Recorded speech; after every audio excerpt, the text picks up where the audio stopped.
Moi, j'étais ici à la pharmacie du coin. J'attendais ma soeur parce qu'elle était à la pharmacie.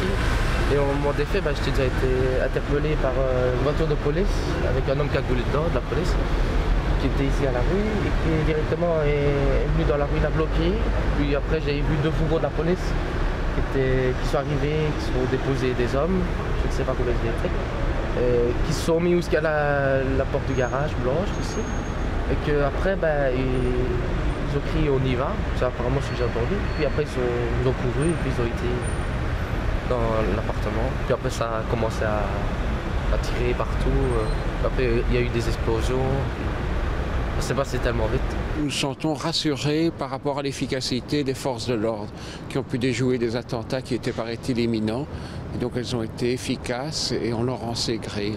On se sent en sécurité. Je crois qu'il faut surtout ne pas avoir peur.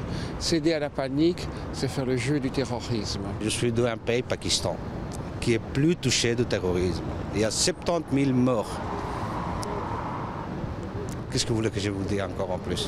On se sent mal, mais ces gens sont un peu malades mentaux, on ne peut rien faire avec eux. Voilà. L'islam, tout ça, ça n'a rien à voir tout ce qu'ils font. Il faut essayer de lire l'islam.